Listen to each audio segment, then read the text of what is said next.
നമസ്കാരം. വയനാട് ദുരന്ത സഹായം വൈകുന്നതിൽ കേന്ദ്ര സർക്കാരിനെതിരെ വിമർശനവുമായി മുഖ്യമന്ത്രി പിണറായി വിജയൻ രംഗത്ത്. ഉത്തരവാദിത്തത്തിൽ നിന്നും കേന്ദ്രം ഒളിച്ചോടി. കേരളം കണക്ക് നൽകാത്തത് കൊണ്ടാണ് കേന്ദ്രം സഹായം അനുവദിക്കാത്തത് എന്ന വാദം തെറ്റാണ്. വയനാടിന്റെ കാര്യത്തിൽ ജനങ്ങളെയും പാർലമെന്റിനെയും തെറ്റിദ്ധരിപ്പിക്കാനുള്ള ശ്രമമാണ് കേന്ദ്ര ആഭ്യന്തരമന്ത്രി അമിത് ഷാ നടത്തിയതെന്നും മുഖ്യമന്ത്രി പറഞ്ഞു. ഇല്ലാത്ത കാലാവസ്ഥാ മുന്നറിയിപ്പ് പറഞ്ഞ് നേരത്തെ തെറ്റിദ്ധരിപ്പിച്ചു.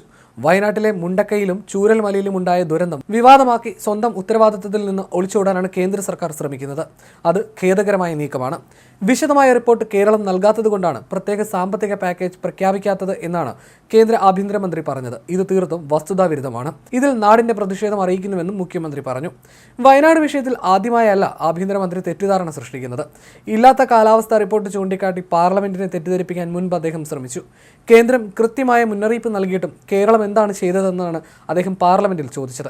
അങ്ങനെ ഒരു മുന്നറിയിപ്പ് ഉണ്ടായിരുന്നില്ല എന്ന് തെളിവ് സഹിതം വ്യക്തമാക്കപ്പെട്ടു. അന്നത്തേതിന്റെ ആവർത്തനമായി വേണം കഴിഞ്ഞ ദിവസത്തെ പ്രസ്താവനയും കാണാൻ. ഓഗസ്റ്റ് 10 പ്രധാനമന്ത്രി വയനാട്ടിൽ വന്നു. അന്ന് തന്നെ കേരളം ആവശ്യങ്ങൾ ഉന്നയിച്ചു. പിന്നാലെ ഇനം തിരിച്ച് തയ്യാറാക്കി വിശദമായ മെമ്മോറാണ്ടം നൽകി. പ്രധാനമന്ത്രിയുടെ സന്ദർശനം കഴിഞ്ഞ് 100 ദിവസമായി. ഇതിനിടെ മറ്റ് സംസ്ഥാനങ്ങൾക്ക് സഹായം നൽകി. കേരളത്തിന് ഇതുവരെ പ്രത്യേക സഹായമായി ₹1 പോലും നൽകിയില്ല.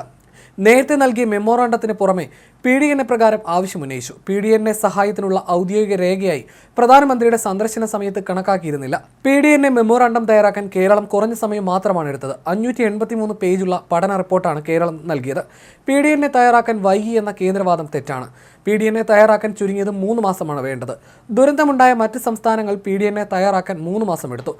ത്രിപുര, ആന്ധ്ര, തെലങ്കാന സംസ്ഥാനങ്ങൾക്ക് കൂടുതൽ തുക നൽകി. കേരളത്തോട് അവഗണനയാണ്. മറ്റ് സംസ്ഥാനങ്ങൾക്ക് ഇഷ്ടം പോലെ സഹായം നൽകുന്നു. കേരളം ആവശ്യപ്പെട്ടത് 3 ആവശ്യങ്ങളാണ്. അതിതീവ്ര ദുരന്തമായി പ്രഖ്യാപിക്കണം, കടങ്ങൾ എഴുതി തള്ളണം, അടിയന്തര സഹായം വേണം. 3 ആവശ്യങ്ങളിലും മറുപടിയില്ല. SDRFിൽ ഫണ്ട് ഉണ്ട് എന്ന വാദം ശരിയല്ല. സാധാരണ നിലയ്ക്ക് കിട്ടുന്ന ഫണ്ട് മാത്രമാണുള്ളത്. വയനാടിന് പ്രത്യേകം ഫണ്ട് കിട്ടിയില്ല എന്നും മുഖ്യമന്ത്രി പറഞ്ഞു. പ്രധാനമന്ത്രി നരേന്ദ്രമോദി ഓഗസ്റ്റ് 10 ദുരന്ത മേഖലയിലെത്തിയത്. കേന്ദ്ര സംഘത്തിന് മുന്നിലും പ്രധാനമന്ത്രിക്ക് മുന്നിലും കേരളത്തിന്റെ ആവശ്യം അറിയിച്ചിരുന്നു. ഓഗസ്റ്റ് 17 കേരളം കേന്ദ്രത്തിന് നിവേദനം നൽകി. 1202 കോടി രൂപയുടെ പ്രാഥമിക സഹായമാണ് ആവശ്യപ്പെട്ടത്. പ്രധാനമന്ത്രിയുടെ സന്ദർശനം കഴിഞ്ഞ് 100 ദിവസമായി. മെമ്മോറാണ്ടം നൽകിയിട്ട് 3 മാസവും കഴിഞ്ഞു.